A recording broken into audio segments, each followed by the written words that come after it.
ऊंचाइयों को चूमता भारत का सपना, चेनाब ब्रिज। जहां कश्मीर की वादियां अपनी खूबसूरती के लिए जानी जाती हैं, वहीं अब यही धरती एक ऐसे चमत्कार को जन्म दे रही है जिसे देखकर दुनिया हैरान रह जाएगी। बात हो रही है चेनाब नदी पर बन रहे दुनिया के सबसे ऊंचे रेलवे ब्रिज की। ये पुल सिर्फ एक इंफ्रास्ट्रक्चर प्रोजेक्ट नहीं है, ये भारत की इंजीनियरिंग कैपेबिलिटी, पेशेंस और इनोवेशन का जीता जागता उदाहरण है। 359 मीटर ऊंचाई यानी आईफल टावर से भी ऊपर और 1315 मीटर लंबा, ये दो गांवों को ही नहीं बल्कि एक पूरे नेशन को आपस में जोड़ने का काम करेगा।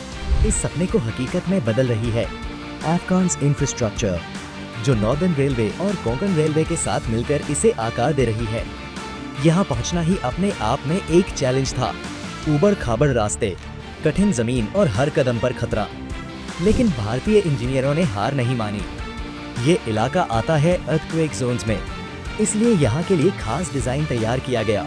IIT रुड़की की मदद से ऐसा स्ट्रक्चर बनाया गया जो तेज अर्थक्वेक्स और तेज विंड्स को भी सह सके। पुल की सबसे शानदार खासियत है इसका बड़ा स्टील आर्च, जिसे सैकड़ों इंजीनियरों और मजदूरों ने मिलकर कई सालों तक मेहनत से बनाया है। यहाँ 25,000 टन स्टील का इस्तेमाल हुआ है, जो आईफल टावर में लगे स्टील से 3 गुना ज्यादा है। और यही नहीं, ये पुल 260 किलोमीटर प्रति घंटा की हवा को भी झेल सकता है। -20 डिग्री सेल्सियस के लो टेम्परेचर्स में भी काम करता रहेगा।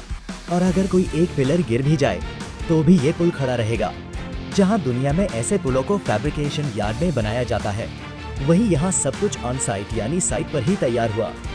इसीलिए दुनिया भर के एक्सपर्ट्स ने इस प्रोजेक्ट की सराहना की है।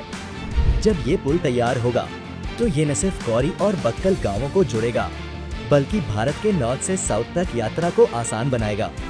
ये पुल रोजगार देगा, टूरिज्म बढ़ाएगा और एक नई डेवलपमेंट वेव को जन्म देगा। भारत अब सिर्फ पुल नहीं बना रहा, भारत भविष्य की बुनियाद बना रहा है। और ये भविष्य यहीं से शुरू होता है, चेनाब ब्रिज से।